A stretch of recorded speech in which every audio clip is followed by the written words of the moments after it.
Bienvenido a La Trinchera, yo soy Cristian Sobrino y hoy La Trinchera tiene un aroma leve a azufre.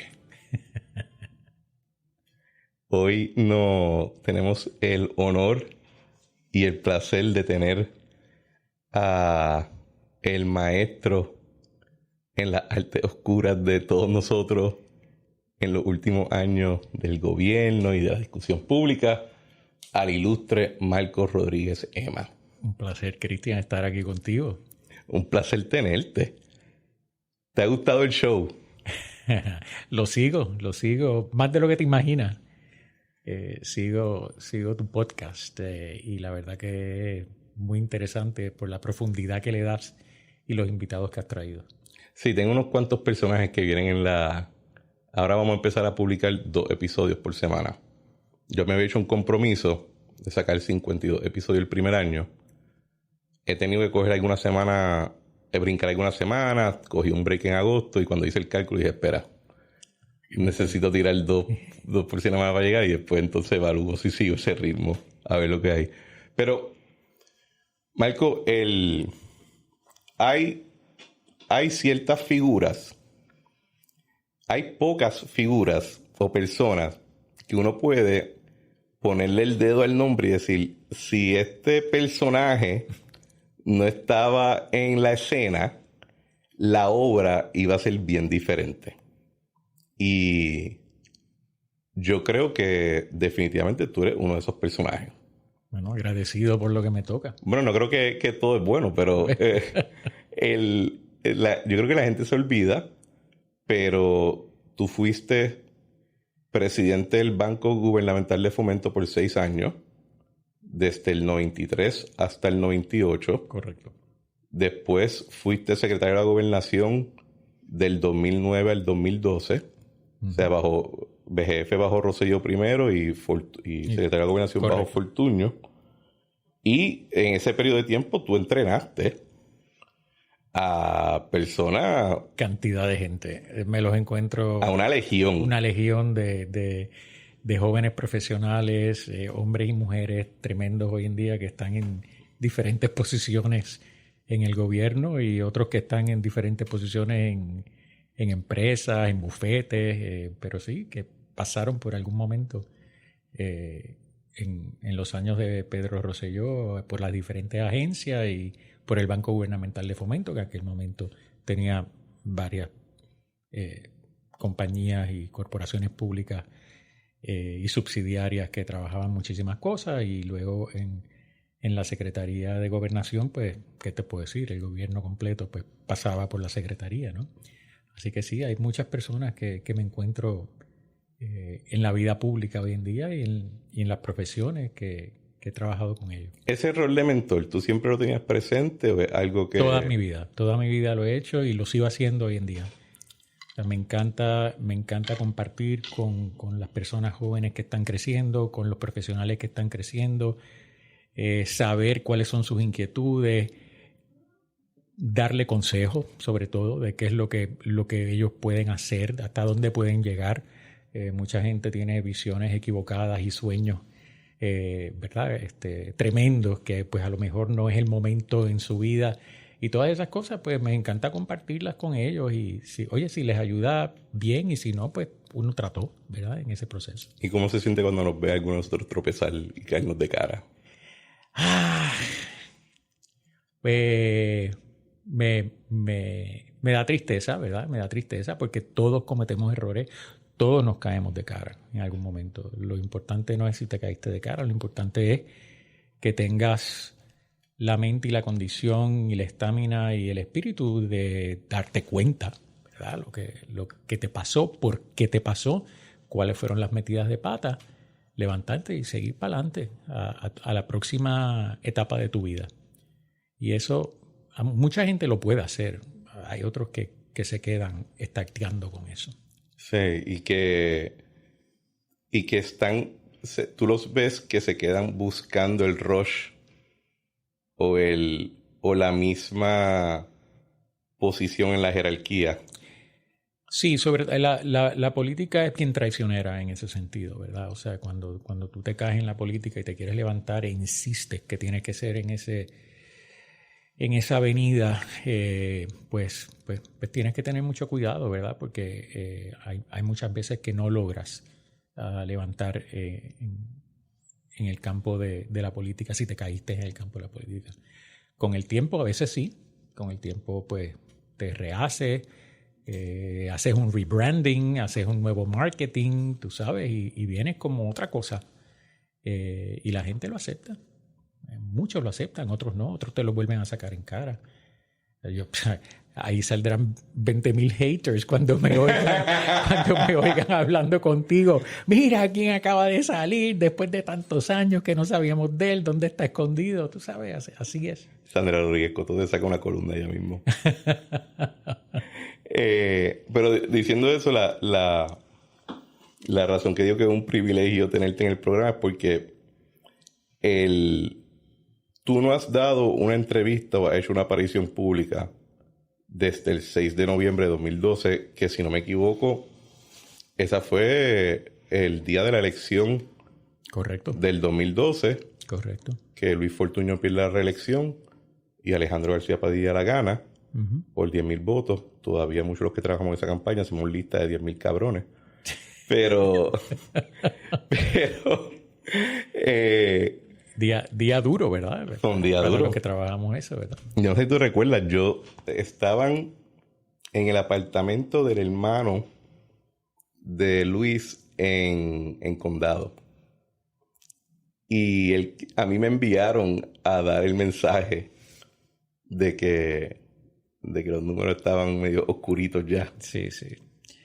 No, fue un día difícil. Oye, me imagino que todo el que pierde una campaña tiene que pasar por eso, ¿verdad? No es el fin del mundo, pero ciertamente para los que están envueltos, como estaba yo envuelto y muchas personas que quiero y estimo estaban envueltas, pues obviamente pasas un momento difícil. Pero sí, desde ese momento no había dado una entrevista. Esta es mi primera entrevista. Te había dicho hace meses, ay, mira, cuando se cumplan 10 años de mi última entrevista, me llama. Y me llamaste. ¿Y por qué te quitas? ¿Por qué has estado fuera por 10 años? Y te lo pregunto como, por ejemplo, Ramón Rosario y yo, que somos de tus discípulos. Pues estuvimos un tiempo fuera, pero nos hemos metido de nuevo, ¿verdad? Y uno ve que la gente se sale, pero después todo el mundo vuelve a la discusión. ¿Por qué tú decidiste...? Mira, eso es una decisión muy personal, ¿verdad? Yo había estado 6 años con el gobierno de Pedro Rosselló, había sido muy activo, muy vocal, había llevado la batuta en todo lo que eran las privatizaciones en Puerto Rico, cogí palos a diestra y siniestra. Cuando se hizo eso, se hicieron las cosas que había que hacer. Cuando regreso con la época de Luis Fortuño, pues yo era el pararrayo, ¿verdad? En ese sentido. Así que cuando termina eso, yo creo que fue una decisión muy personal de, mira, ¿sabes qué? Me voy a quitar un tiempo. No es que no te guste la política, no es que no vayas a ayudar, porque tú y yo nos conocimos en campaña, ¿verdad? Pero ciertamente ese rol activo de ser el pararrayo y de ser el comunicador y de coger los cantazos, pues uno como que se cansa de eso. Y obviamente tiene un efecto en la familia, en los hijos, en la esposa, tú sabes. Es como que, mira, déjame dar tranquilidad en la familia de que yo no voy a estar cogiendo cantazos allá afuera en la prensa y en la radio y en la televisión. No te digo que me deje de gustar la política, pues, ¿sabes? Eso es una cosa que uno lleva, ¿verdad? Y te gusta lo que es la política y todo lo que tiene que ver la historia. Y eso, pues, es bueno, ¿verdad? Pero tomar la decisión de ser el portavoz activo allá afuera, pues es una decisión muy personal que yo decidí por un tiempo, no lo voy a hacer. Y a medida que pasaban los meses y luego pasaban los años, decidí, mira, estoy muy bien así y no hago entrevistas. Como te he comentado en otras ocasiones, muchas personas han tratado de o trataron en ese tiempo, quizás ya no quieren ni verme, pero en ese tiempo de que fuera a diferentes programas a participar en la televisión, en la radio. Tengo un panel, todo ese tipo de cosas. Y pues mira, eso es importante porque yo sé que eso vende, ¿verdad? Y eso da rating y todo eso. Pero también, pues, ¿sabes? Me puse a hacer otras cosas, me puse a trabajar más en asuntos legales. Así que dejé a un lado la cuestión de la comunicación en la política. Aunque sí, como tú sabes, ayudé en campañas. En las campañas que han pasado, pues he estado de alguna manera envuelto, pero no he sido comunicador de esas campañas. ¿Nunca te has sentido como que... A mí me pasa, ¿verdad? Que la gente son descuidadas con las palabras regularmente, ¿verdad? Eso es normal. Pero también son descuidados de las cosas que dicen en los foros, en los programas y eso. Y las administraciones en las que tú has participado y la manera que tu trabajo afectó directamente la historia de esas administraciones, pues en muchos casos ha sido tergiversado, ¿verdad? O no lo explican en contexto. Esa es una batalla continua que tiene, y perdona que lo diga así, ¿verdad? Que tiene cualquier gobierno PNP y estadista, va a tener ese trabajo adicional. Tener que explicar más, tener que estar allá afuera explicando la cosa. Eso no viene de gratis. Pero no te daba... O sea, no te cortaba el hecho de que tú decidiste, pues no voy a estar allá afuera, no voy a explicar nada, que se encarguen ellos, pero a la misma vez tú veías que se tergiversaban ciertas cosas. Todo el tiempo.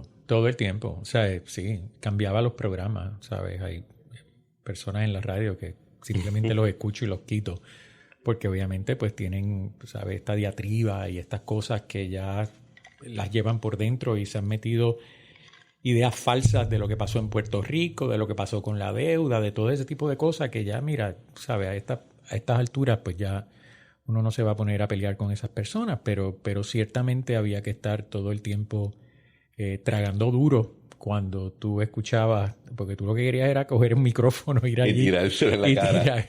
Y decir, mira, lo que pasó fue esto, tú sabes. Y eso definitivamente pasa. Digo, tú por lo menos ahora tienes micrófonos y puedes argumentar, ¿verdad? Bueno, la diferencia quizás que yo hago es creo que, por ejemplo, hay críticas que se pueden hacer de la época de Rosselló Papá y de Fortuño, que son críticas válidas y uno pues las toma como otra perspectiva, ¿verdad? Y hay otras que son más de mala fe, pero están como que todavía dentro del universo de lo real. Mi experiencia recientemente es que cuando hablan del bloque de 2 años y medio en el que yo estuve en el gobierno, francamente están hablando de Júpiter muchas veces. No es cuestión de tergiversión, es que es casi ficción total. Y entonces es bien difícil tú decirle, espera, ¿de qué carajo tú estás hablando? O sea, no tiene nada que ver con eso. O sea, estás hablando de Stranger in a Strange Land. Bueno, pues acuérdate que exacto. Y eso pasó mucho después que yo me fui de la administración de Fortuño, ¿verdad? Se tergiversa todo lo que pasó porque había que culpar a alguien de la quiebra de Puerto Rico y entonces pues vamos a decidir qué era este periodo. Uh-huh. Y en el caso tuyo en particular, yo creo que lo mismo sucedió con que vamos a decidir que todo esto se circunscribe al verano del 2019. Sí. Y al chat, ¿sabes? Entonces... No pasó más nada. No pasó, exacto. Muchas cosas buenas pasaron, pero para el mundo allá afuera y muchos comunicadores, pues lo único que pasó allí fue un chat y fue un verano del 2019. Que por más que traten de repetirlo, no hay los ingredientes para repetirlo. No creo que... No se ve. O sea, tratan y son muchas cosas que se dieron en conjunción para hacer ese verano del 2019 que no es atípico, o sea, no es típico en Puerto Rico ese tipo de actuación y yo no creo que la veamos por buen tiempo, ¿verdad? No creo que vuelva a pasar. Bueno, y que muchos de los que lo tratan de repetir minimizan el impacto que tuvo el documento como tal. Que es lo que yo lo describo como un tótem de que se convirtió en este artefacto símbolo de todo lo que gente quería pensar, que mucha gente que ni lo leía, pero decía, ahí dice esto. Y si tú no tienes ese tótem, pues es bien difícil tú movilizar lo que... Y después con el tiempo uno se entera que no todo lo que la gente decía, que allí decía, es lo que se decía. dijo, y que se decían muchas otras cosas que no estaban puestas en el contexto apropiado. A mí me pasó eso, a ti te pasó eso. Y pues, ¿sabes? Definitivamente, cuando estás bregando con las redes sociales hoy en día, Está tóxico. es bien difícil. Yo, gracias a Dios, en mi época, en la de Rosselló no existían. O sea, aquello era un telefonito y para de contar. En la de Luis Fortuño, pues estaba la BlackBerry. Pero más allá, o sea, estaba apenas empezando en una de las campañas, yo me imagino que era para la reelección, la otra estaba empezando a coger auge lo que era el YouTube y lo que era el Internet y lo que era el Twitter y, tú sabes, nadie de verdad le prestaba muchísima atención a esas cosas. Vamos a tirar para atrás vamos a irnos por la historia. Del 93 al 98, que fue tu incumbencia en el BGF. Correcto. Algunas de las cosas que yo tengo apuntadas que se hicieron esos 6 años. La venta de las telefónicas. Sí. Que esa fue la joya de tu La joya de la corona, ¿verdad? Y gracias a Dios que se hizo, porque si no, lo que jodiditos. Lo que valdría eso hoy día era chatarra. En las famosas palabras de Miguel Antonio Ferrer, jodiditos. Exacto. Si no se hubiese vendido eso. Entonces, la venta de las navieras. Eso fue lo primero que vendimos, fueron las navieras. Y afortunadamente se vendió. Y es bien importante que la gente entienda que esto, ¿sabes? Los dos partidos principales tenían nociones de que estas cosas había que venderlas.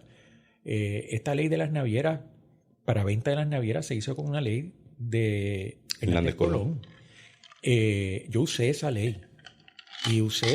Y tuve votos de populares en el Senado para aprobarla. Imagínate tú hoy día, tú llevando una transacción, haciéndole una presentación, ¿ok? En PowerPoint a todos los legisladores, Cámara y Senado, para que aprobasen una transacción financiera complicadísima.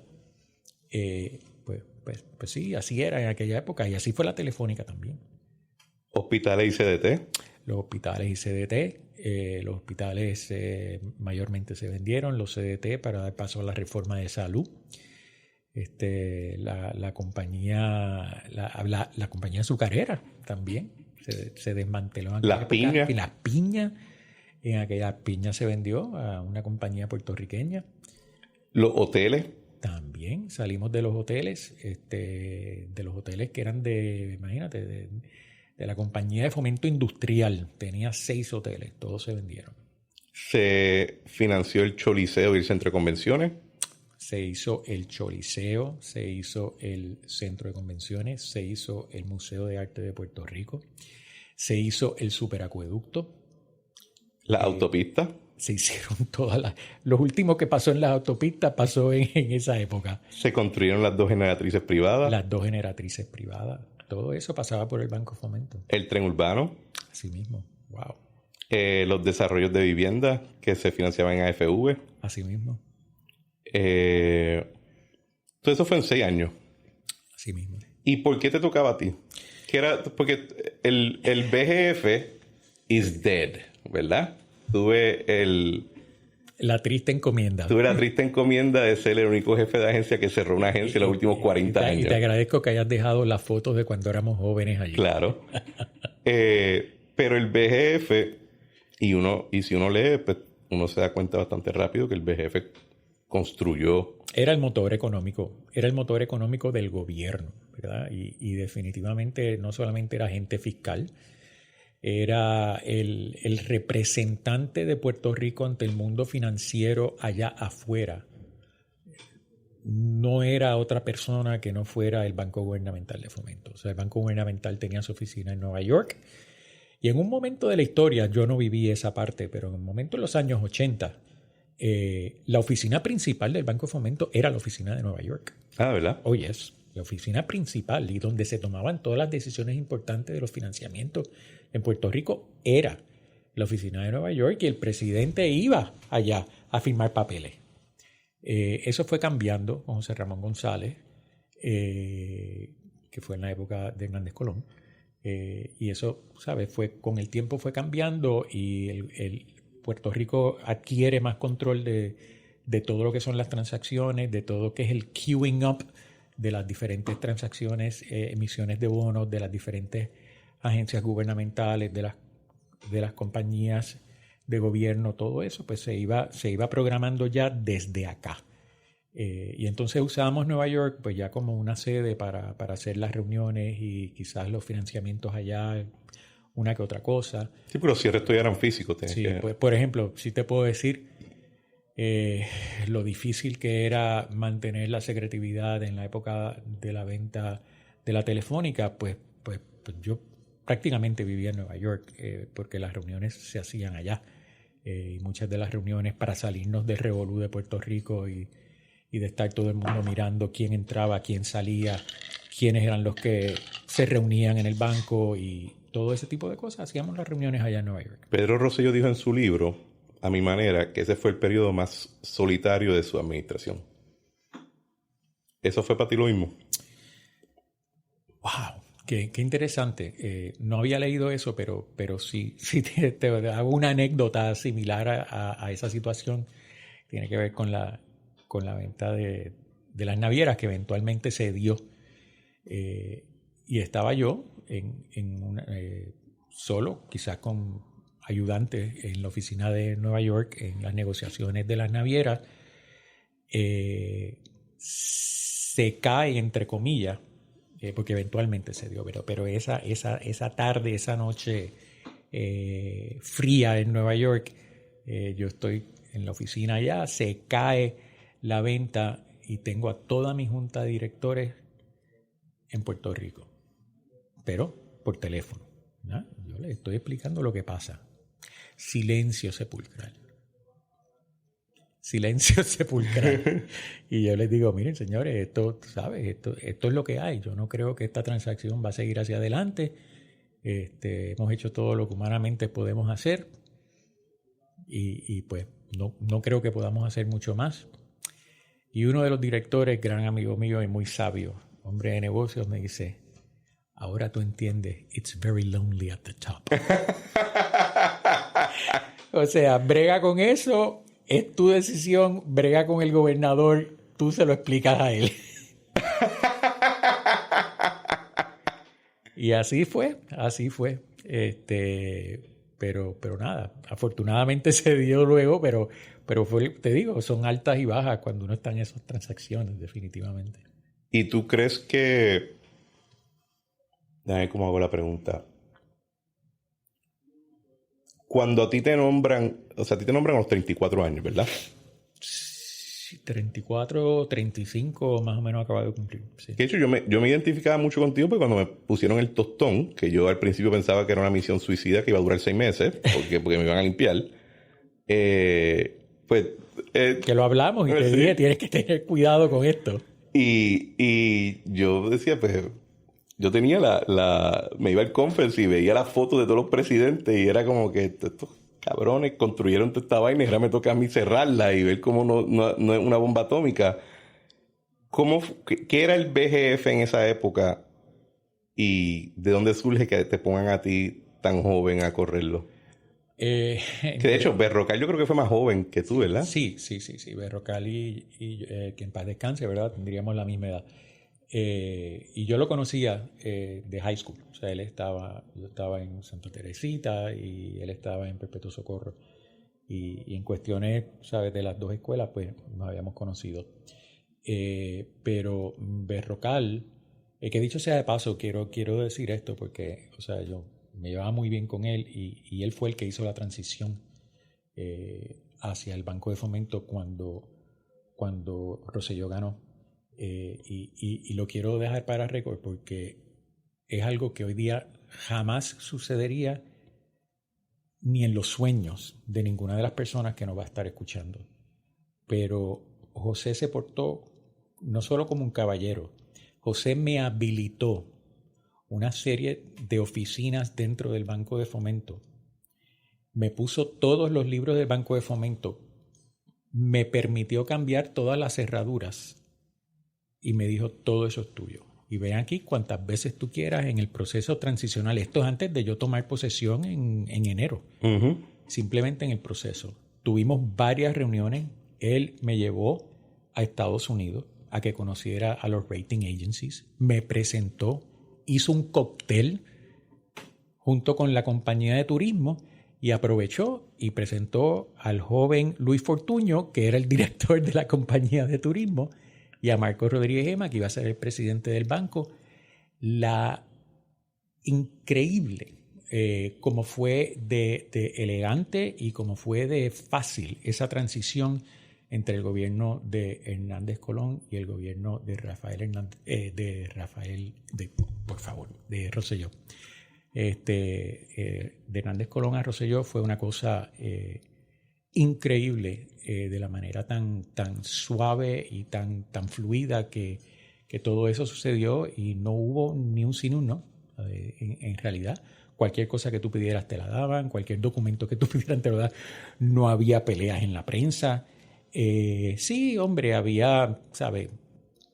Boberías que salían, ¿no? De los que estaban dirigiendo en el Departamento de Estado, todo eso. Pero te puedo decir que desde el punto de vista del Banco de Fomento, y lo agradecieron mucho las casas de corretaje y lo agradecieron mucho los rating agencies, que eso hubiese sido tan, ¿cómo se dice? Seamless en español, ¿verdad? Que no hubiese habido ningún conflicto ni ningún problema. Y eso, hoy en día, piénsalo. O sea, aquí se caen a palos, a puños, tú sabes, en todas las transiciones. Yo no podría ver cómo eso hubiese sido en otro contexto. Bueno, yo te puedo decir que yo tuve una experiencia no similar, pero en el mismo espíritu. A mí me nombran a finales de diciembre a Fortaleza. Y 7 días después me dicen, mira, vas a tener que orar con lo del banco. Uh-huh. El gobernador hace el comunicado, pero formalmente hablando tiene que ser la junta de directores la que te nombra. Todavía no hay una junta nueva. Está todavía la última junta del BGF de Alejandro. Y Bacó, Alberto Bacó era el presidente del banco. Yo estoy en un avión a Nueva York con el que iba a ser el presidente de la junta, nuestro amigo Alberto.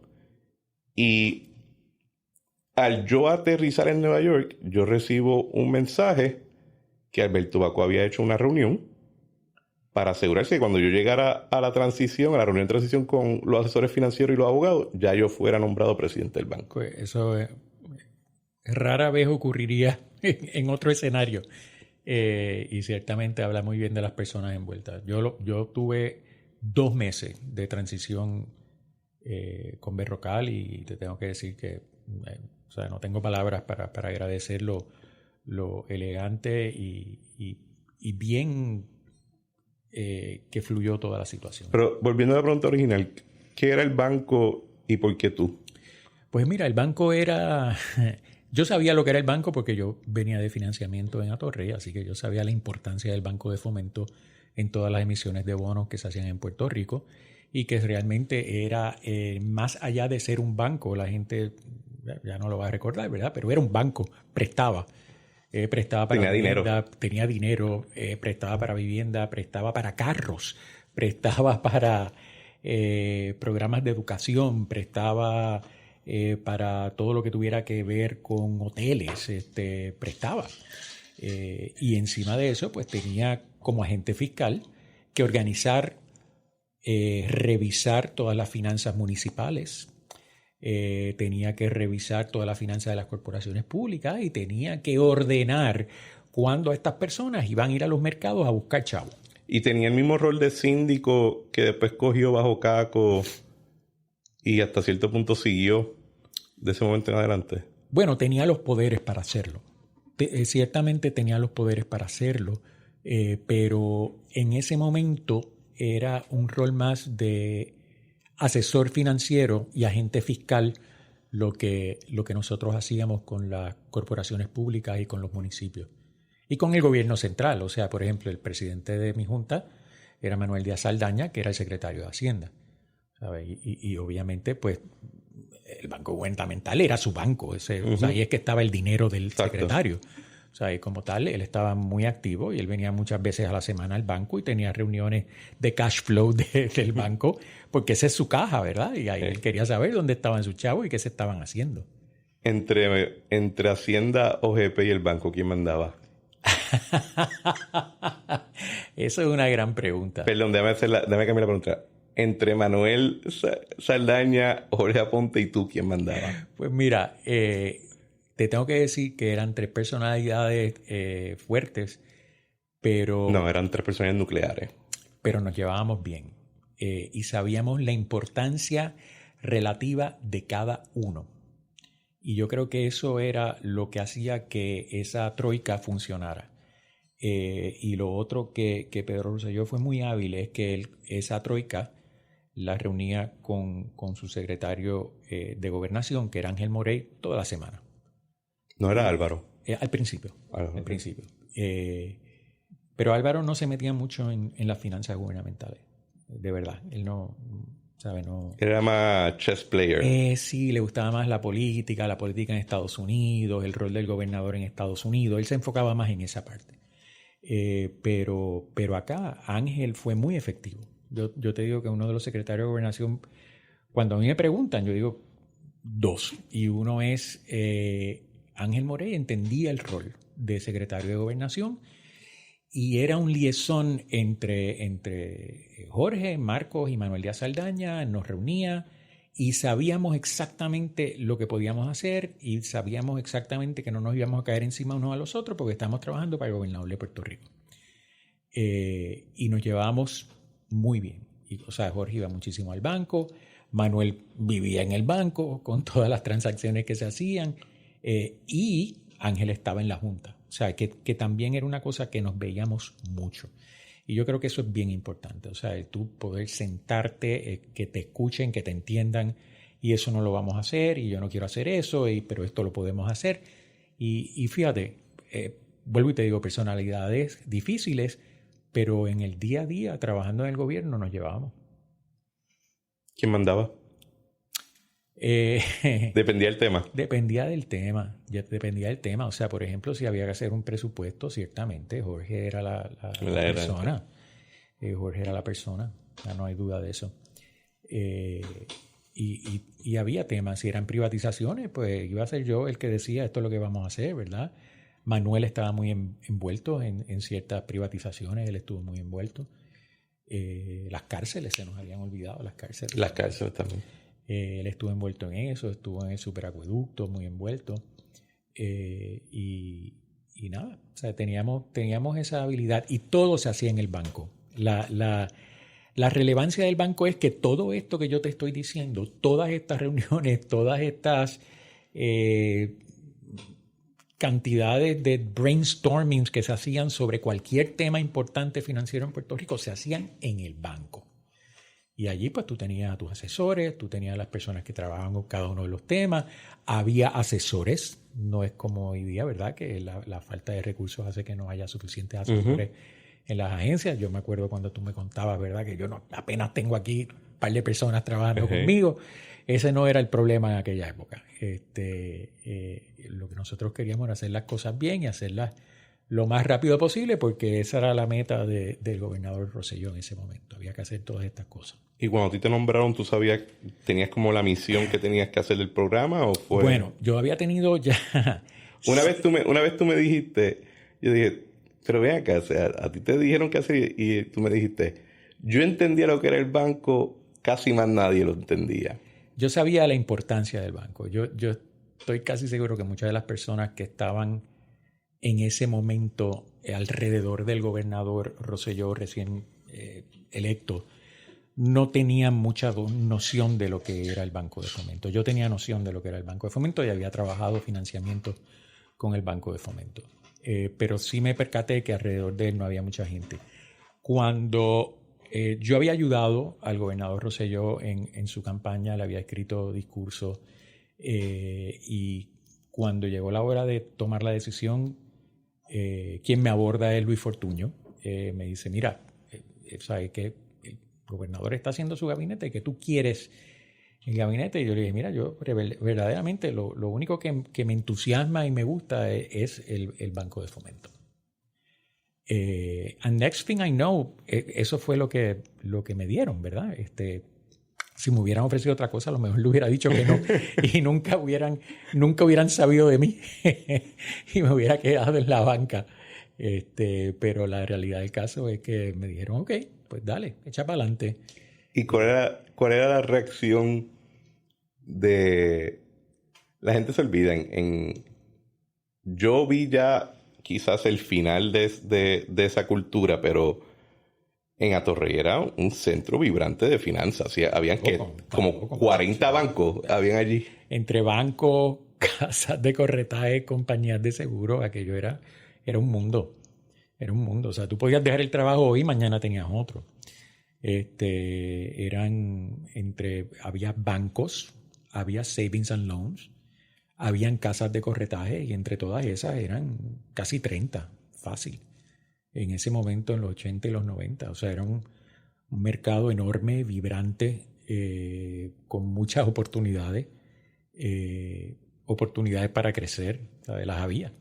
Hoy día, pues, la gente mira eso y es como que de verdad. Sí, en esos 5 edificios, eso no daban abasto. Y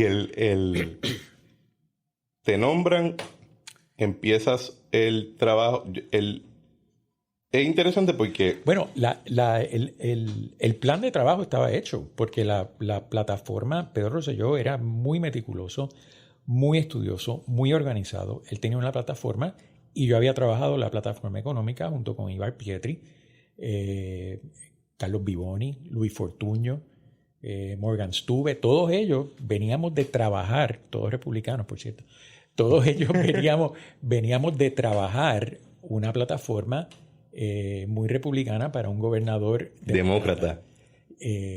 Cosa que él avaló, ¿verdad? Él entendía que definitivamente eso era lo que él pensaba que se tenía que estar haciendo. O sea, que el plan de trabajo estaba en esa plataforma y nos dimos manos a la obra enseguida.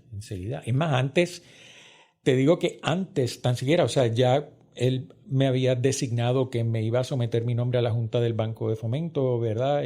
Pero ya yo antes estaba teniendo reuniones con potenciales compradores de hoteles y potenciales inversionistas que querían venir a Puerto Rico. Hoy en día te asignan un FEI por eso. Imagínate, yo podría ser, ¿sabes? Pero ya, ¿sabes? Ya estábamos auscultando cuál era el interés que había en Puerto Rico de personas que quisieran venir a construir hoteles aquí. Bueno, corrígeme, pero la venta de la telefónica se negocia y después se hace la ley para aprobarla. La venta de la telefónica también viene de una ley que había pasado Hernández Colón. Lo que pasa es que Hernández Colón solamente vendió telefónica a larga distancia. Y entonces, por ahí es que José Berrocal y yo nos hicimos amigos porque, ¿sabes? José Berrocal quería seguir con la telefónica y Hernández Colón dijo que eso era demasiado. Pero hay una ley que se aprueba en el 98, si no me equivoco, que ratifica todo. Bueno, hay una ley que ratifica, sí, para cuando ya se paga al final todos los millones de dólares, etcétera. Pero la autoridad me la da una ley de Hernández Colón. Y esa ley exigía que yo fuera a la legislatura y tuviera el voto concurrente de Cámara y Senado. Y yo fui a hacer las presentaciones con Morgan Stanley allí. Y eso era en el medio de todas las protestas y las peleas con la policía. Claro, o sea, cuando se estaba haciendo todo eso, pues tú puedes entender que afuera había protestas y todo ese tipo de cosas. Todo ese...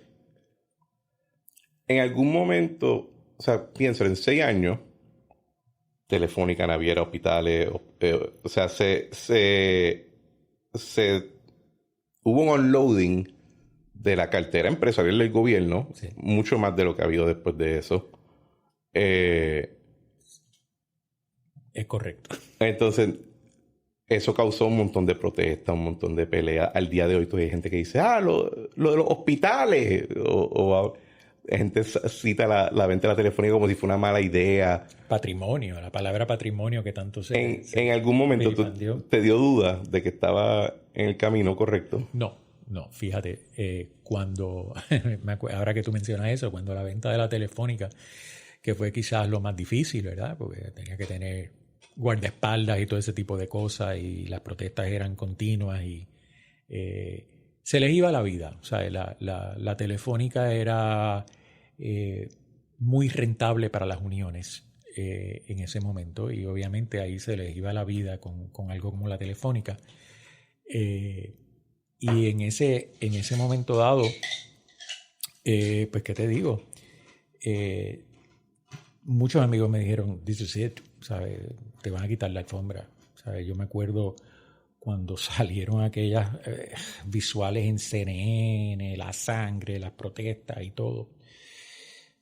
Todo el mundo que me conocía me llamó y me decía, this is it, hasta aquí llegaste. O sea, mañana te llaman para que eches para atrás eso. Y efectivamente, ¿sabes? Yo recibí una llamada de Pedro Rosselló, que le agradezco y lo admiro por eso, y me dice, ¿cuánto te falta para vender eso? O sea, te estás tardando, papá. Como que, o sea, yo cojo cantazo, pero ¿cuánto te falta? Y ahí yo le dije, mire, yo presumo que estamos aquí, ¿sabes? Los próximos 2 meses son cruciales. Y me dice, bueno, pues echa para adelante, avanza. ¿Sabes? No echo para atrás. Y yo sabía dentro de mí que él no iba a echar para atrás.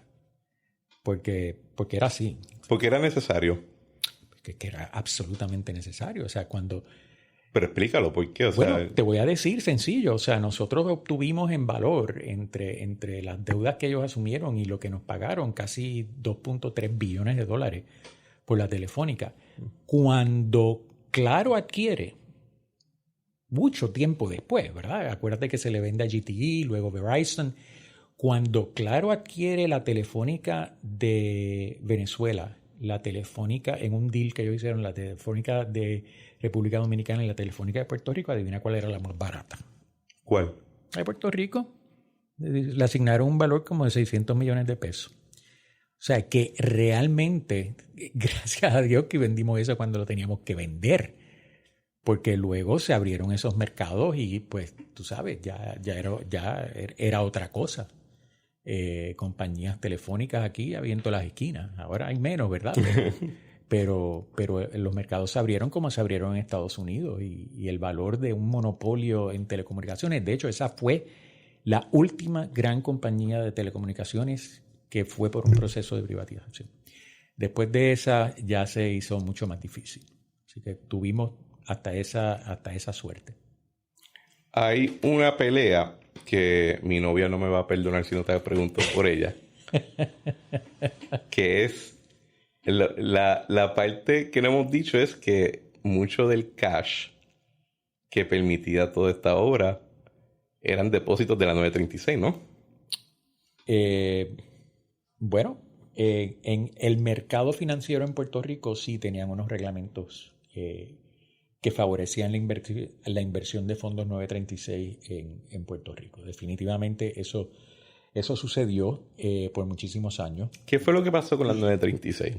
Aparte de todo el mito y todo el bullshit que la gente se inventa. Mira, aparte del bullshit que la gente se inventa, porque había que estar ahí para entenderlo, en la época de Clinton, el secretario del...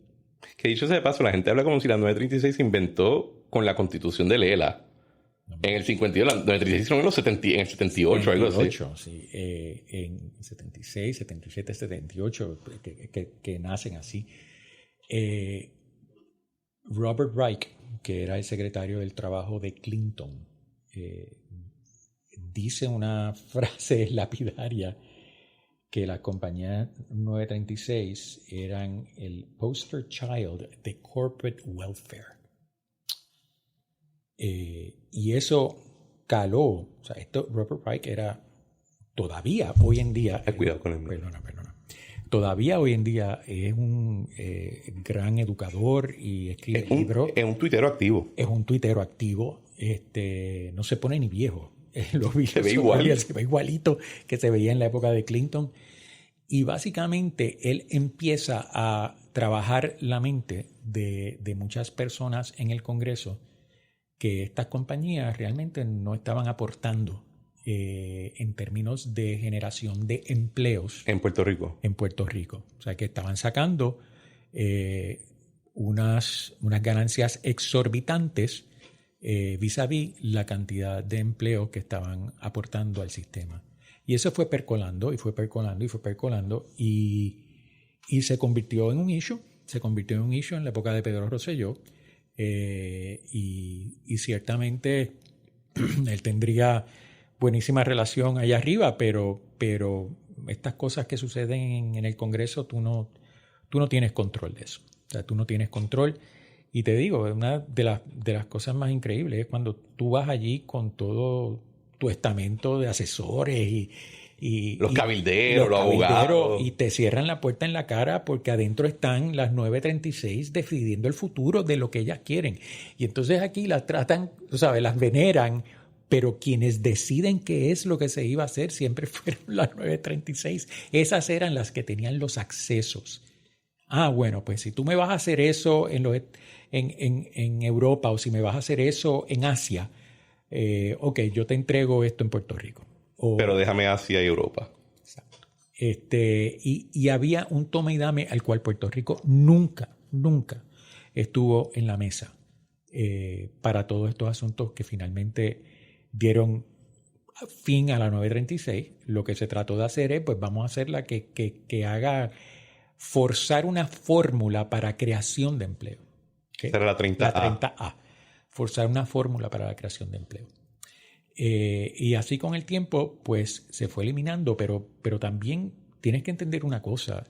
Muchas de estas compañías fueron adquiridas por muchas otras compañías multinacionales y muchas de ellas siguen en Puerto Rico, o sea, no se fueron de Puerto Rico. O sea, esas compañías están aquí. Son compañías que no son americanas, son compañías, algunas locales, otras de las Bahamas, otras de Liechtenstein, otras de las Bermudas, pero están aquí y siguen ganando mucho dinero porque muchas de esas compañías todavía operan en Puerto Rico. Pero esta cuestión de que supuestamente se entregaron para adelantar la estadidad, ese tipo de discusión. Bueno, ciertamente no ocurrió. Pero alguna vez alguien tiró una frase por ese... Por favor, o sea, nada más lejos de la verdad. Se entregaron por la estadidad. Mira, yo creo que el único que verdaderamente... Eso es como presumir que eran tuyas para entregar. Exacto. O sea, cuando uno está allí, ¿verdad? Y yo sí estaba allí, y tú ves el poco caso que le hacen a los argumentos de Puerto Rico y realmente lo que dominaba la discusión era lo que querían hacer las compañías, lo que querían hacer lo que ellas estaban dispuestas a hacer.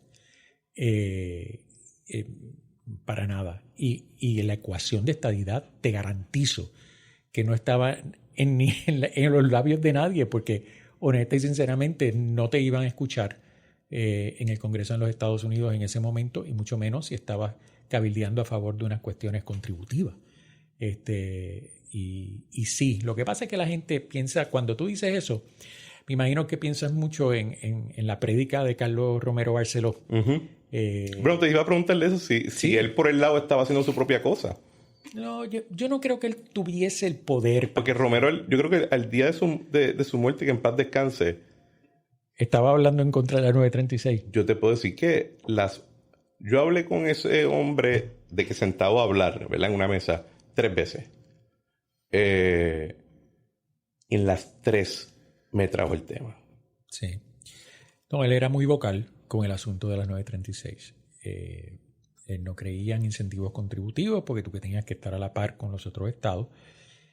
No creía en transiciones y él era muy vocal con eso. Pero de que se le escuchara en Washington D.C. en los momentos más difíciles, cuando se estaban tomando estas determinaciones en los años 90, honesta y sinceramente yo no estoy seguro que lo estuviesen escuchando.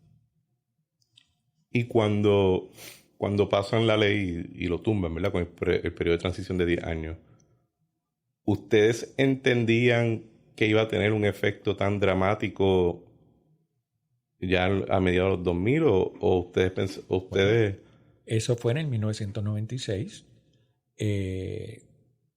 Sila María Calderón entra en el 2000 y en el 2004 Aníbal Acevedo Vilá. O sea, que pensaría yo que tuvieron 6 años para cabildear y retrotraer todo este tipo de cosas. Yo no estaba participando para nada en todo o por lo menos prepararse, ¿verdad? En teoría. Claro, pero sí tuvieron 6 años para prepararse, porque el final de todo esto fue en el 2006. Exacto. Que irónicamente es cuando cierra el gobierno. Que irónicamente es cuando cierra el gobierno, tienes razón. Pero después te vengaste de ella con la 154. Pagaron y siguen. Así que todo el que está escuchando esto, busquen quién es Bob Reich, ese cabrón, Sí. y aprendan. Ese fue el que empezó todo este movimiento. Y era, pues te digo, el secretario del trabajo de Clinton y un genio, ¿verdad? De estudioso. Y era poderoso, o sea, era una persona bien influyente. Totalmente. O sea, hoy en día tú dices secretario del trabajo, ¿quién es? Yo no sé. Pero ciertamente Bob Reich era amigo íntimo de los Clinton y muy poderoso dentro de... Lo escuchaban en el Congreso. Yo tuve una discusión con un miembro de la Junta de Supervisión Fiscal, uno de los puertorriqueños, y él me dice que cuando él le pregunta, él ha estado haciendo sus investigaciones de pues, la historia fiscal de Puerto Rico y eso, él dice, a mí me han dicho que cuando las cosas se fueron off the rail fue cuando construyeron un museo, que era el Museo de Arte de Puerto Rico. De verdad. Sí, porque creo, bueno, piénsalo de esta manera, Marco, o sea, una corporación pública, que era el Banco de Fomento, tuvo suficientes sobrantes un año Sí. para construir un freaking museo. Correcto. Eso es inconcebible hoy. Bueno, primero que no existe la corporación, pero en ese momento histórico definitivamente existía el sobrante. No fue una locura, se le presentó al gobernador, ¿verdad? Y yo fui con Manuel Díaz Saldaña, que era el jefe de mi junta, y se le presentó y dice, bueno, si usted quiere hacer esto, el banco tiene los chavos para hacerlo. No tiene que coger prestado para hacer un museo de arte de Puerto Rico, y yo creo que el museo habla por sí solo, ¿verdad? Lleva 22 años en operaciones y es, tú sabes, la casa del arte ahora mismo en Puerto Rico es esa. Y siento mucho orgullo de que lo pudimos salvar en el 2017. Y se salvó. Tú y yo trabajamos juntos en eso y te agradezco muchísimo todo lo que hiciste.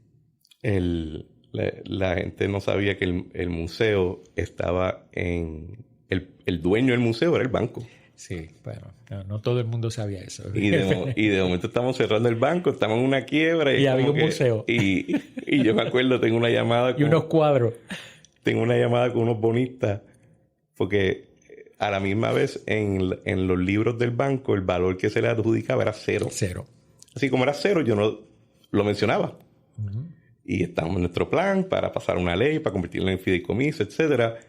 Y yo tengo una llamada y decir, mira, el gobernador va a firmar esta ley para dedicarle el museo a este fideicomiso.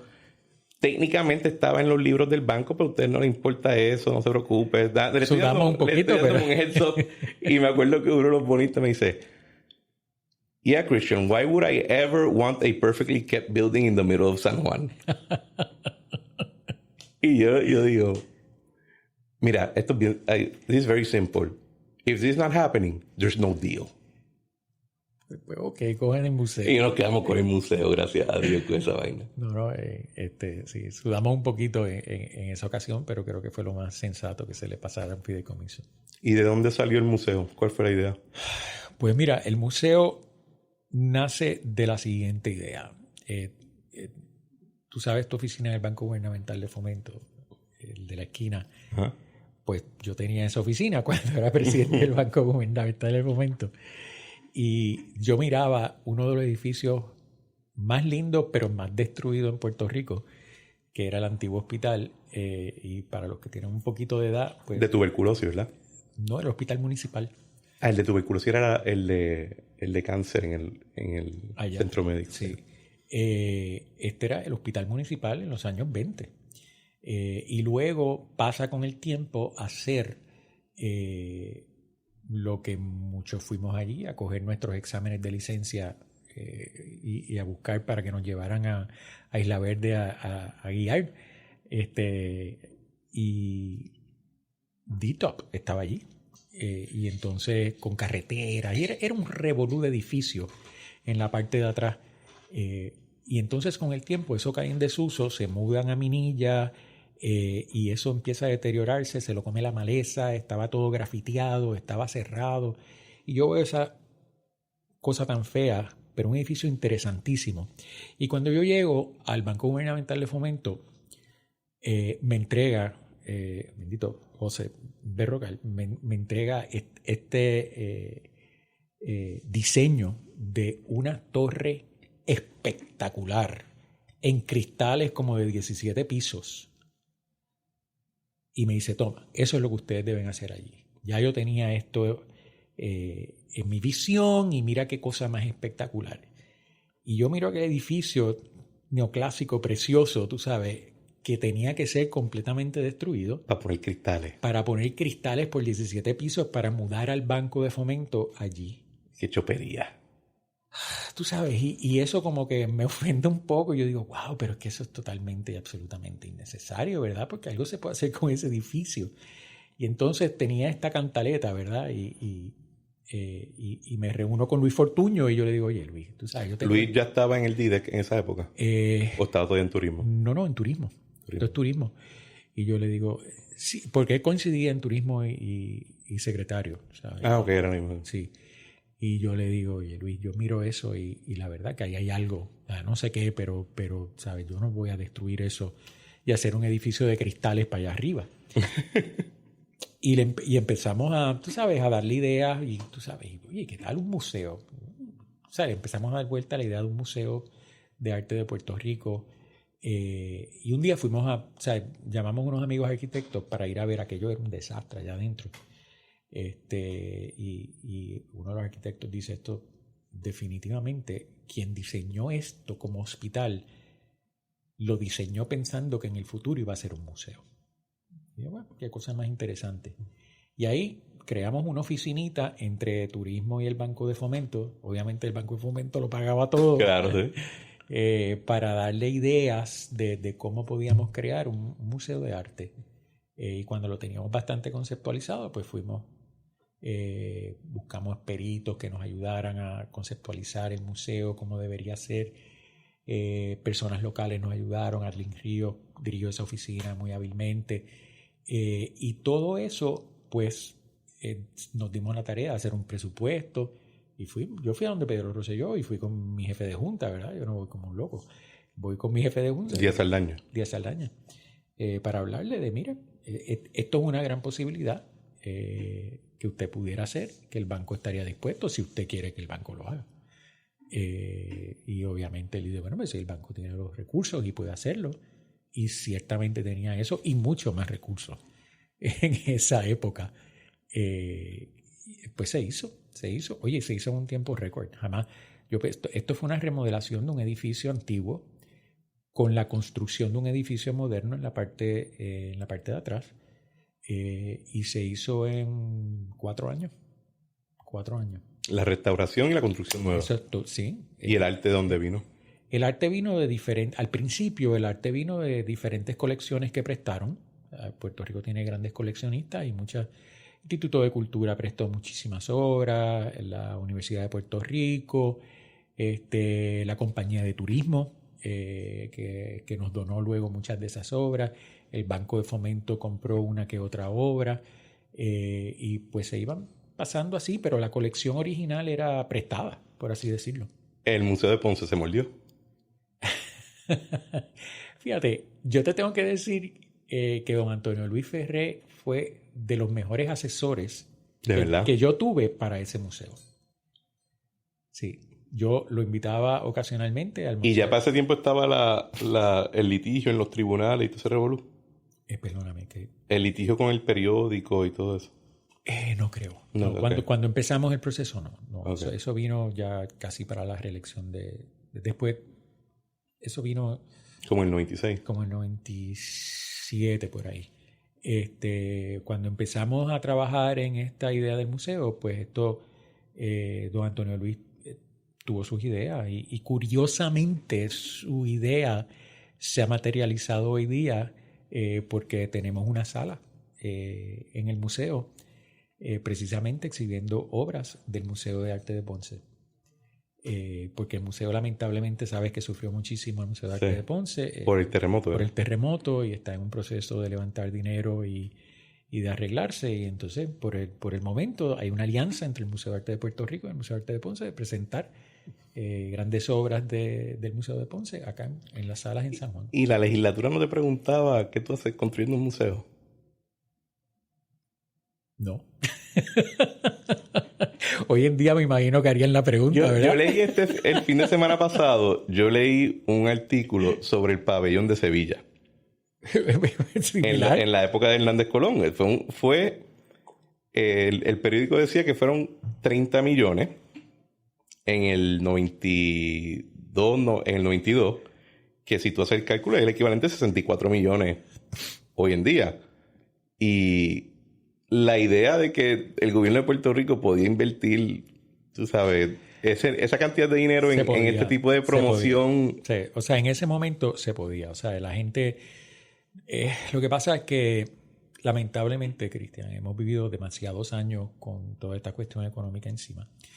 Y pues la gente no recuerda, ¿verdad? Que pues si tú tienes los recursos para pagar tus deudas y estás solvente y te entran dinero, pues tú subsistes y tienes un buen crédito, ¿sabes? No tienes que vivir con todo el cash que te entra Hacienda porque tú tienes la posibilidad de tomar prestado, que era lo que hacían los gobiernos de Puerto Rico. Tienes una tarjeta. Una tarjeta, tú sabes, y tienes un crédito, ¿verdad? Tienes el crédito que te dan los rating agencies. Y el crédito de Puerto Rico era un crédito muy deseado. O sea que en esos momentos, te digo, cuando ahora que tú lo mencionas, ¿verdad? No, nadie me hizo esa pregunta. De hecho, todo el mundo lo celebró y todo el mundo pensó que era tremenda iniciativa del gobernador crear un museo para el arte de Puerto Rico. Hubo haters, como siempre, pero no porque se estaba invirtiendo en un museo, sino porque era allí y quién lo iba a dirigir y qué tipo de obra y que tenían que haberlo hecho en otros sitios, ese tipo de cosas. Uh-huh. Típico Puerto Rico. Hey. ¿Por qué lo hicieron allí no en otro lado? Cuando ya tú te vas en el 98, así que tú no te vas con la transición a SILA, pero a principios de los 2000 se empieza una retórica de que Puerto Rico estaba enfrentando crisis financiera porque todos ustedes se habían dedicado a hacer obras faraónicas, a coger prestado, a crear, que si entidades, emitir más deuda.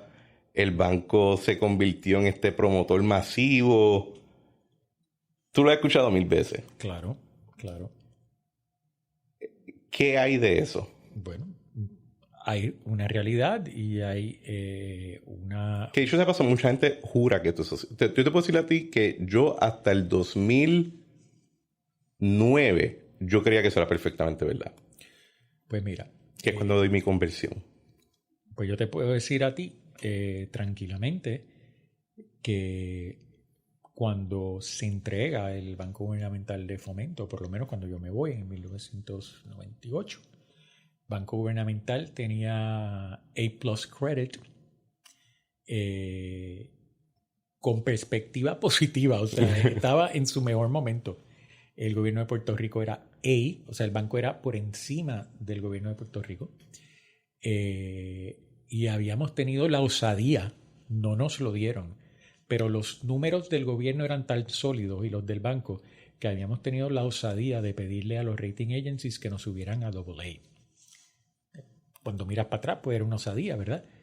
Pero obviamente ellos tenían los problemas del sistema de retiro y este tipo de cosas que luego explotan, ¿no? Uh-huh. Pero el término del día a día del cash flow del gobierno de Puerto Rico, no había ninguna duda de que el gobierno lo estaba haciendo bien y de que ciertamente no había un problema económico año 2000. Pasa que a la gente se le olvidan las cosas que pasan, Cristian. Y no sé si tengamos tiempo para hablar. Pero, tenemos mucho tiempo, tranquilo. Ok, o sea, fíjate lo que pasa en el 2000. Hay un cambio de gobierno que comienza ¿cuándo? En el 2001. Uh-huh. Ese cambio de gobierno en el 2001, lo primero que decreta es paralícense todos los permisos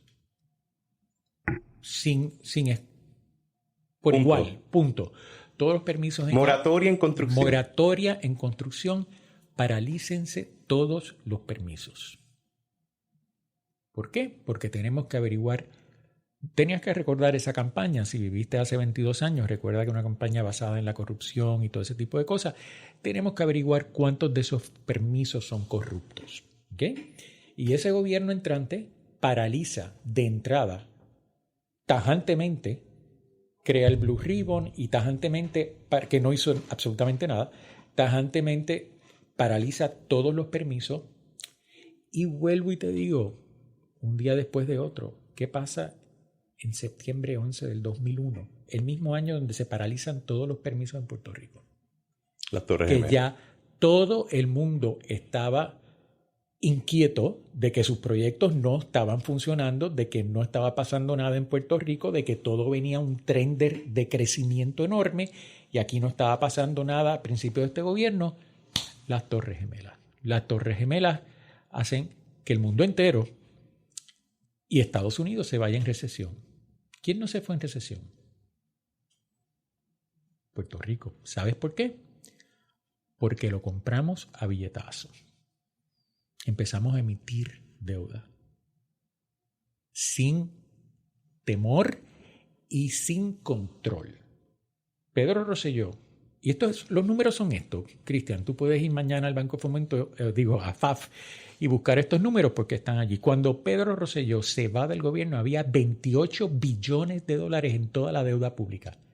28,000 millones, 28 billones en la historia de Puerto Rico. Cuando entra Luis Fortuño, había el doble. 55 billones de pesos. Explícate eso. En toda la historia de Puerto Rico, y sé que vas a salir corriendo a buscar esos números, en toda la historia de Puerto Rico se habían emitido 28,000 millones de dólares en deuda de gobierno y de corporaciones públicas y de agencias municipales. En 8 años se emitió esa misma cantidad. Entonces, ahora tú entiendes qué es lo que está pasando aquí. Había que emitir deuda para no caer en recesión. Se duplicaron, ¿sabes? En ese periodo, la nómina pública subió 63%. O sea, como la gente estaba sin trabajo, lo tuvo que coger en el gobierno. La nómina subió en 63%. Oye, no hay quien aguante ese empuje. Y entonces llega el pobre Aníbal Acevedo Vilá, se encuentra con esto. Y esto, by the way, esto fue dicho en algunas vistas en la legislatura, pero ¿sabes? Se pasaba por debajo de la mesa. Y toma como rehén a Puerto Rico, cierra el gobierno, porque tú sabes, había que... Porque vio un episodio de West Wing y decidió que iba... No había manera que él iba a votar gente, porque eso no existe en esa nomenclatura, ¿verdad? No existe eso. No había manera que él iba a dejar de coger prestado, no había manera que él iba a seguir con políticas fiscales duras, porque eso no estaba en su argumento. Así que pues vamos a cerrar hasta que me den lo que yo quiero. Y el resto es un poquito de historia. Pero cuando tú miras, es una concatenación de eventos donde tú tienes la paralización de todos los permisos de Puerto Rico, el endeudamiento masivo, absurdo y ridículo en los primeros años, del 2000 al 2006 por ahí, tanto que se duplicaron en 8 años toda la deuda pública de Puerto Rico. La nómina subía. Lo interesante es cuando tú miras las nóminas de gasto, subían 7, 8 y hasta 9% todos los años. cuando tú veías lo que la Junta de Planificación decía que iba a subir la economía, 2.5, que a lo mejor ni llegaba a eso, 3% como mucho, porque no guarda relación, ¿verdad? Pero así era. Y sí, yo creo que se cometieron muchísimas irresponsabilidades. Cuando llega el momento de la verdad, que te digo, cuando llega Luis Fortuño, pues allí había un déficit escrito, o sea, un déficit que está auditado. El déficit de Puerto Porque salían a tiempo en ese momento. Salían a tiempo. El déficit auditado era de 3.377 millones de dólares. A eso súmale otros 1.200 millones de pesos que había en cheques en Hacienda. Impresos sin enviar. Y a eso súmale otros 2.000 y pico de millones en financiamientos que no tenían extraconstitucional, por así llamarlo, que no tenían base en la Constitución de Puerto Rico y que pues se esperaba que el gobierno, que la legislatura le asignara. Tú estabas hablando de que la primera nómina, si no es por un préstamo del Banco de Fomento, no se hubiera pagado en el 2009 cuando entró Luis Fortuño. Había 7.000 millones de dólares cuando sumabas todas esas cosas que había que buscarlo. Ahí es que entra Caco, ¿verdad? Yo creo que eso, y ahí hacemos la transición a la Secretaría de la Gobernación tuya, pero mi recuerdo del 2009, y es un recuerdo bien agudo, se hablaba cuando Fortuño y su equipo hablaba de crisis fiscal, la gente no le creía. Pues es que es difícil cuando tú vienes de... Esta cuestión de emitir deuda. ¿Cómo tú puedes tener simultáneamente la idea de que las cosas están malas o empeorando porque hace 10 años se hicieron obras faraónicas, entre comillas, pero cuando te dicen y hay una crisis fiscal por lo cual hay que hacer XYZ, la reacción es no te creo? O sea, una disonancia cognitiva total. Claro. Oye, y lo decepcionante es que mucha gente que todavía pulula por la legislatura no lo han captado. Y muchos alcaldes todavía como que no se han dado cuenta de que en realidad hubo una crisis fiscal. En realidad la ley 7 era necesaria. Que le costó una elección a Fortuño, sí, posiblemente le costó una elección a Fortuño, pero de que era necesaria, era necesaria. Había que dar el ejemplo empezaba por la casa, tenía austeridad fiscal, austeridad había que ejercerla y pues, tú sabes, otra hubiese sido la historia, porque luego, tú sabes, el gobierno que le sigue volvió exactamente a lo que tú acabas de decir. Eso no era verdad, eso de austeridad no era necesario. Volvieron a seguir subiendo los presupuestos, volvieron a seguir emitiendo deuda. Aquí no ha pasado nada hasta que se dieron 2 años más tarde, como que, no tenemos chavos para pagar.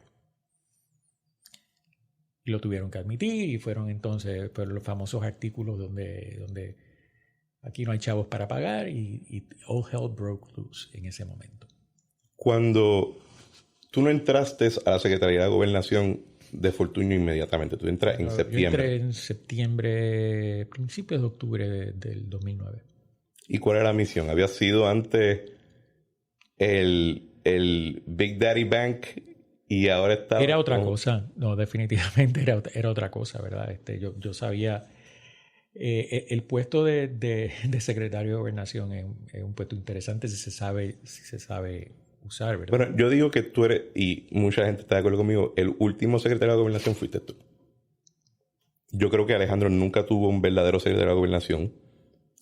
Ricky tenía a varios de nosotros, pero juntos, o sea, no ejercíamos ese rol de COO.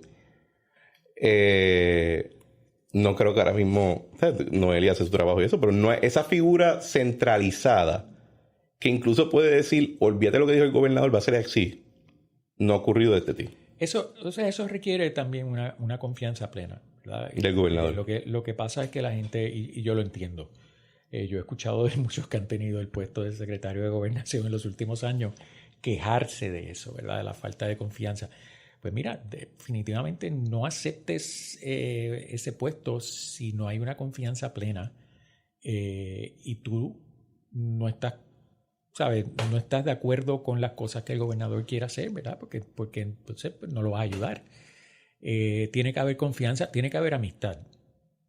Y vuelvo y te digo, o sea, y no es solamente trabajar con el gobierno y las corporaciones públicas. Tú tienes que tener un juego de pie tremendo con la legislatura, porque si no, no haces tu trabajo correctamente. Y ciertamente con los municipios. O sea, estás barajando muchas cartas a la misma vez. Pero yo creo que lo más esencial es 100% de estar en la misma página y ser amigo. Yo lo digo así mismo, ser amigo del gobernador. Yo miro para atrás en la historia, tú me dices, bueno, Marcos, okay, pienso que traté de hacer una labor decente como secretario de Gobernación. Cometí mis errores, como todo el mundo los comete. Yo miro para atrás y te puedo decir que te lo comenté ahorita. O sea, un Ángel Morey, yo creo que fue muy buen secretario. Nadie habla de Ángel Morey. Yo hablo de Ángel Morey porque él era amigo del gobernador. Él sabía exactamente lo que el gobernador quería hacer. Y él se fijaba y se concentraba en lo que era la meta del gobernador. Había que vender la telefónica y todo el mundo que no estuviera de acuerdo con eso y no siguiera lo que Marcos dice, para afuera. Y así pasó. O sea, él estaba clarísimo en las metas del gobernador, pero esos eran amigos de toda la vida. Una que yo pienso que fue excelente secretaria de Gobernación, no puedo decir lo mismo como gobernadora, fue Sila Calderón. Sila Calderón. Bueno, el puesto se crea para ella, ¿verdad? Ese puesto se crea para ella. Yo creo que fue muy buena secretaria de Gobernación de Rafael Hernández Colón. Porque sabía exactamente lo que tenía que hacer y el gobernador delegaba lo que hizo Luis conmigo. O sea, él delegaba. Y yo sé que mucha gente no le gustaba eso, pero él, ¿no? Habla con Marco. O sea, cuando la gente sabía que podía venir a donde mí y la solución que yo les daba era la solución que iba a ser... Inapelable. Que iba a ser, normalmente, no te quiero decir que Luis no me hubiera revisado mis decisiones, lo hizo también algunas veces. Pero usualmente pues estábamos acordes. Oye, yo me reunía todas las mañanas a desayunar con él, con una agenda de trabajo. Él se iba a sus cosas políticas. Yo me quedaba en la Fortaleza. Muy rara vez salía de Fortaleza. Haciendo pues las cosas que había que hacer. Y me reunía cuando él regresaba por la tarde. Esto fue lo que pasó. Ah, sí, por cierto, salí de esta persona y estos son los 3 resúmenes que te conseguí para que lo cambie. O sea, así era. Sí. Pero es una cosa que fue delegado. O sea, él me pidió que yo fuese así, o sea, que le corriera el día a día gubernamental, que es dificilísimo. O sea, tú no puedes estar haciendo eso como gobernante, tú no puedes estar haciendo la función de un secretario de gobernación. ¿Cuál era la parte más incómoda de ese rol? Mira, yo te diría de las cosas más difíciles es salir de una persona. O sea, tener que dejar ir un miembro de gabinete porque no está funcionando, porque no está haciendo lo que tiene que hacer.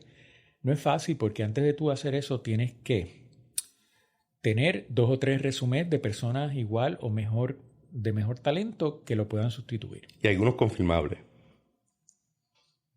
Tocar basecita en su momento con las personas que confirman. Y era, ¿sabes? Eso era mucho trabajo diplomático, vamos a decirlo así. No era la parte más glamorosa del trabajo, no era esa. ¿Tú crees que... Tú dijiste ahorita que la ley 7 era necesaria? Yo puedo estar de acuerdo, pero creo que la ejecución fue...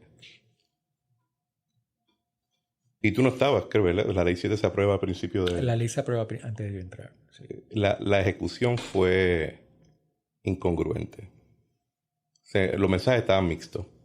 Puede ser. Pero ¿tú crees que la quiebra, tú crees que era evitable? Si se hubiese hecho lo que había que hacer, ¿verdad? y si mi abuela tuviera un manubrio sería una bicicleta, ¿verdad? Uh-huh. Pero si se hubiese hecho lo que había que hacer y no ir hacia atrás, como sucede en los próximos 4 años, que tomamos la postura de, no, olvídense de eso, de austeridad, no, hombre, no, ¿sabes? Vamos a pedir chavitos aquí, vamos a hacer emisiones allá, emisiones que luego fueron cuestionadas, ¿vale? Uh-huh. Vamos a subir el presupuesto y vamos a pasar contribuciones y no podemos sobrevivir hasta que simplemente se dieron cuenta que no podían sobrevivir.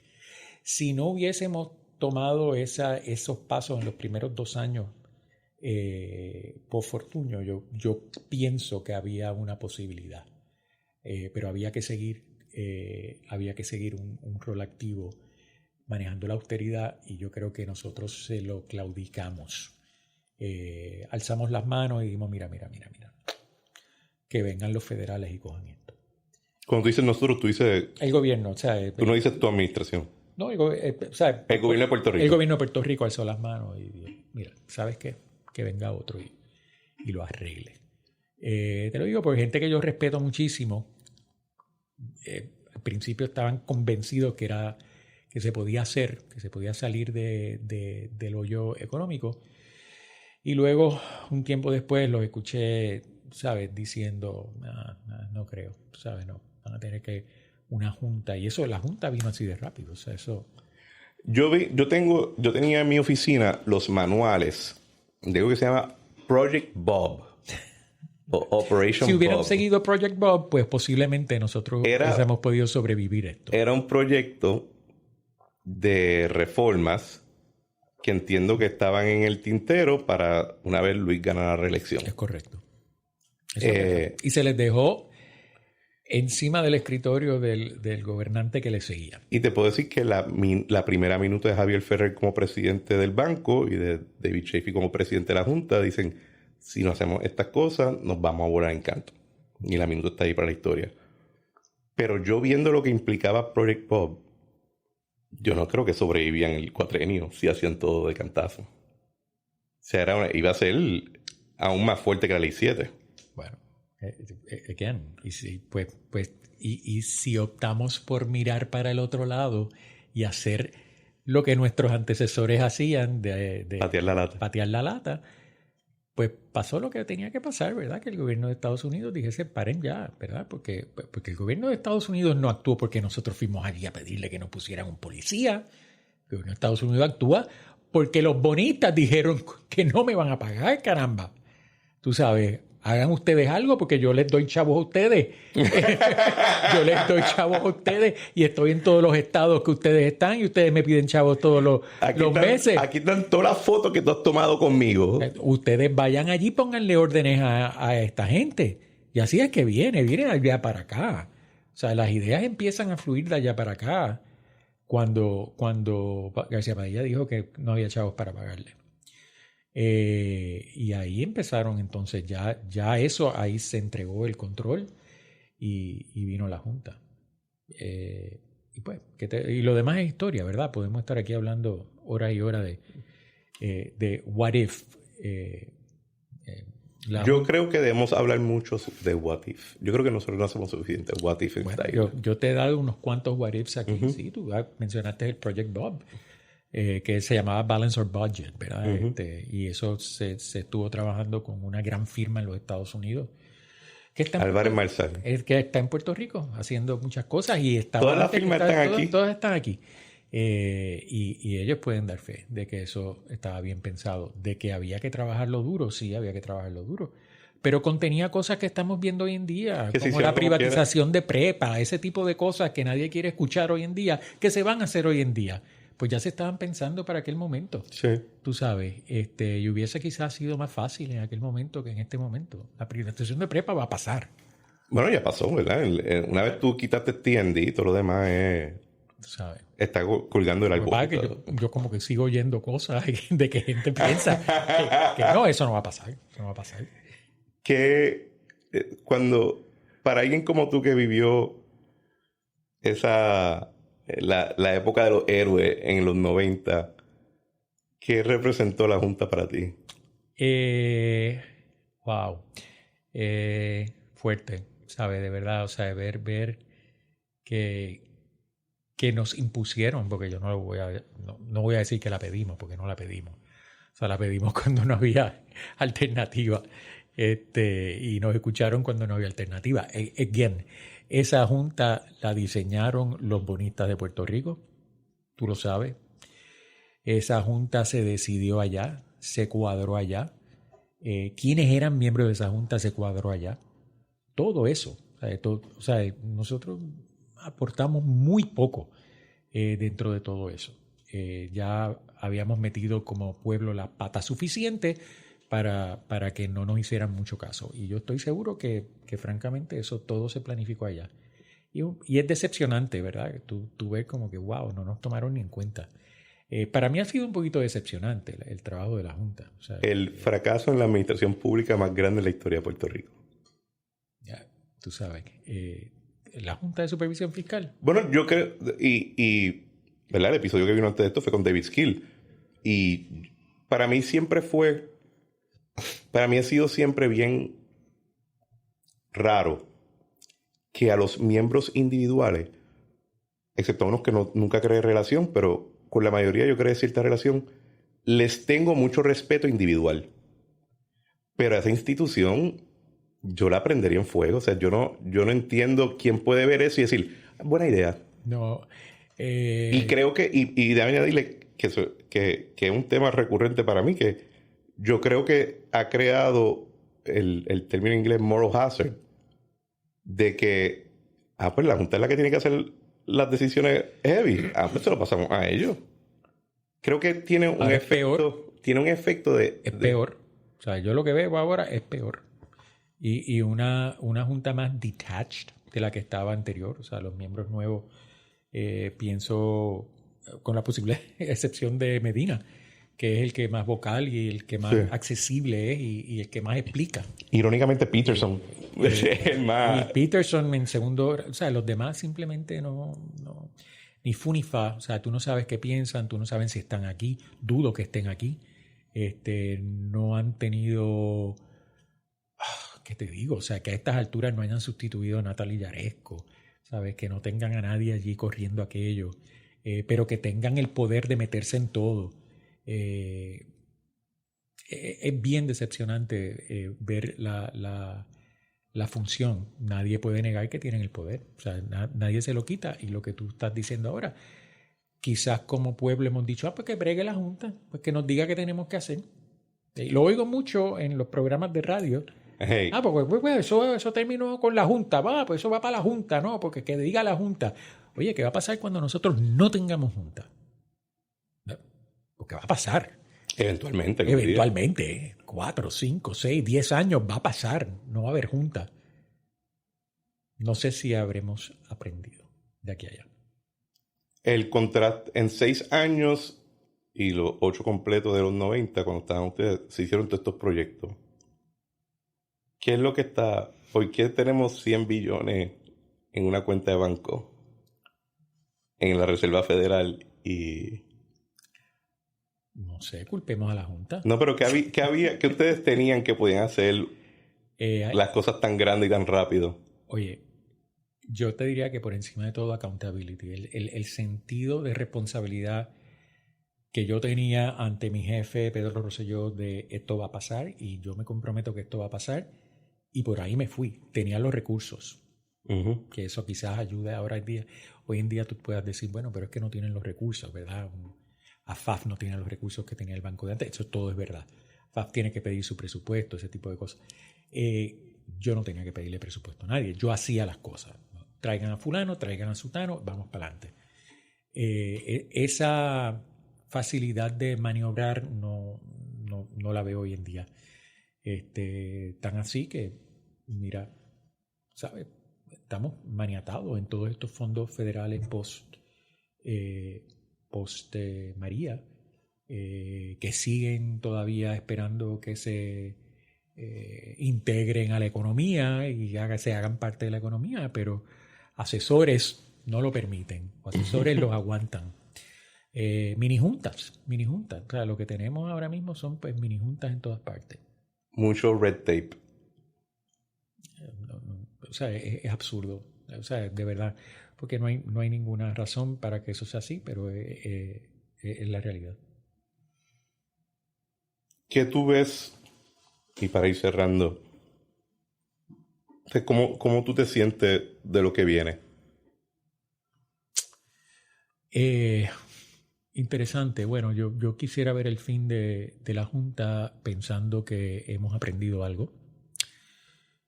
Quisiera que haya una camada de jóvenes profesionales como tú y gente que te sigue, que tengan interés por estos temas. Me asusta porque tengo hijos como tú y más jóvenes que tú que no les interesan hablar de estos temas o simplemente los despachan de la manera que te puedes imaginar, aunque sean hijos míos, y son los críticos más grandes que he tenido. Bueno, uno de tus hijos marchó en tu contra, ¿no? Hombre, claro. Hombre, claro. En una marcha yo lo llamé y yo le digo, oye, tú te llamas como yo. No le digas a nadie cuál es tu apellido porque te van a sacar en una camilla de allí. Pero sí, oye, pero esas cosas hay que permitirlas, ¿verdad? Y ojalá se hubiese entusiasmado y estuviera ahora trabajando por esas cosas. Se fue para California, ¿verdad? Estuviera en Puerto Rico luchando por el futuro y yo creo que es muy válido. Y me gustaría pues verlo, ¿verdad? Me gustaría ver jóvenes que se interesen porque la Junta va a terminar y me preocupa que no hayamos aprendido lecciones. Algo que te haya arrepentido de tu trabajo. Tiene que haber una lista. O sea, no pierdo el sueño con cosas como esa, con los regrets. O sea, pienso más en pasar la página y seguimos para lo próximo. Pero sí, claro, tiene que haber habido cosas que definitivamente si las revisito, pues, pero no me vuelvo loco pensando en esas cosas. No lo digo en ese sentido, pero yo pienso que muchas personas que hemos estado en el juego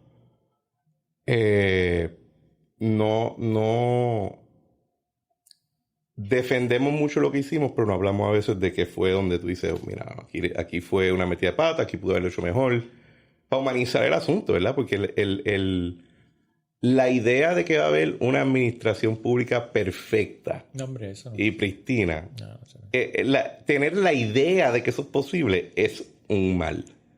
Porque entonces no te deja ver claramente lo que se hace. Pero el cúmulo de todas esas metidas de pata que tú has dado en tu vida y que yo he dado en la mía, eso es lo que hace la experiencia, eso es lo que la gente nos hace que nos busque, ¿verdad? Eso es lo que hacen que, mira, pasa por la oficina y explícame cómo es que se hace esto, pues por todas las cosas que has hecho mal, que ya tú sabes que se tienen que hacer de una manera diferente. Pero sí, ¿sabes? Es mirar hacia el futuro y desear que cuando todo esto pase, ¿verdad? Cuando haya un nuevo Puerto Rico post-junta, pues le hayamos metido en la cabeza a esa juventud que lamentablemente lo que viene es de quiebras, de pandemia, de María, de problemas financieros, de la mitad de la familia yéndose a vivir a la Florida. O sea, porque hemos criado una generación de esos muchachos que ha sido bien fuerte. Ha sido bien fuerte, ¿sabes? O sea, muchachos de 20 y pico de años no pueden entender lo que tú y yo hablamos de los 80 y los 90, tú sabes, y la milla de oro llena de trabajo. Uh-huh. Tú sabes, eso no lo ven, no es la experiencia que tienen. Han sido experiencias muy difíciles. Y yo lo que quisiera es no pensar que la solución está yéndose de Puerto Rico. Pittsburgh es una ciudad que yo he seguido mucho su tracto fiscal, lo seguía mucho cuando estaba en el gobierno. Pittsburgh pierde mitad de la población. Y de momento no se paró de ir todo el mundo. La población se estabilizó, empezó a crecer. Obviamente no es la meca de acero que pero se reinventó. Y se reinventó. Se reinventó. Entonces, ¿en qué vamos a reinventar Puerto Rico? Pues ese es el reto que tienen gentes como tú y generaciones más jóvenes de empezar a pensar en el futuro cuando no haya una junta, ¿sabe? ¿De qué vamos a vivir? Porque no puede ser de desastre en desastre.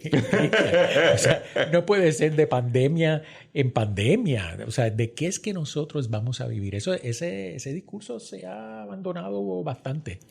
Esa era la idea cuando se aprobó la ley 2022, que era esta idea de traer industrias diferentes y ver cómo podía... Correcto. ¿Sabes? Si tú no estás ganando absolutamente nada con estas personas, pues ¿qué te cuesta traerlas aquí, crear las empresas aquí y que no le estén pagando mucho a Hacienda si no están aquí? ¿Sabes?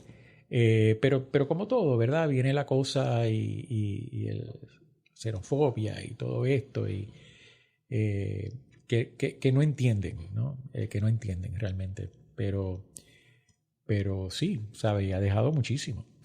Pero la realidad del caso es que ese tipo de cosas tiene que existir mientras no haya otras mentes creando valor para lo que Puerto Rico tiene que ofrecer.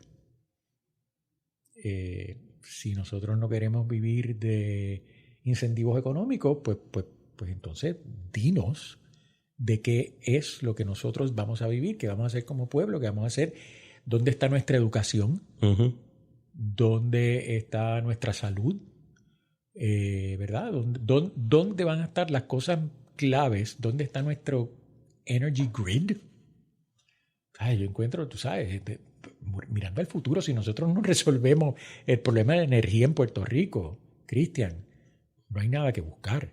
Si nosotros no resolvemos el abismal problema de la educación en Puerto Rico, pues no hay nada que buscar, ¿sabe? Si nosotros no empezamos a reformar al menos esas dos cosas, pues yo te diría que, pues no sé, de verdad, emitir deuda otra vez. A mí yo y con esto vamos a cerrar, el optimismo mío es que nuestros problemas son concretos. Son cosas... Bueno, te mencioné dos, puede haber 3 o 4. No, pero a lo que tú dices son cosas concretas. Que se pueden hacer. Que ya hicimos. O sea, ya hicimos una vez toda esa vaina. O sea, que aquí no había nada de eso y se construyó. Oye, hubo un gran sistema de educación en un momento en Puerto Rico. O sea, mi padre es producto de escuela pública y de la Universidad de Puerto Rico. Era tremendo abogado. Y pues, tú sabes, yo quisiera que el futuro todo el mundo tenga ese tipo de acceso, ese tipo de educación. Pero no veo... pasan los años y la cuestión de la educación como que veo que se queda en un letargo. Y luego mira lo que estamos viviendo con la energía, ¿verdad? Sí, hay atisbos de que a lo mejor vamos a resolver el problema, pero veremos. Eso para mí está en veremos. Bueno, veremos. Marco, gracias por venir al programa. Gracias por las lecciones. Por los chistes especialmente. Nada, ya veremos todos los haters que vengan. Nada, va a ver, amor, tú vas a ver. Bueno, gracias, Marco. A todos los que nos están escuchando, gracias por sintonizar otro episodio de La Trinchera. Como siempre, les pido que se suscriban, que dejen reviews positivos, que lo compartan con sus amistades y sus enemigos. Y si van a decir algo negativo, se lo pueden reservar, a nadie le importa. Al amargado nunca se le escucha. Y como siempre, le damos gracias a Eric Harper por nuestra música Spirit of España y a Claudia Rosario por nuestro arte. Nos vemos en la próxima.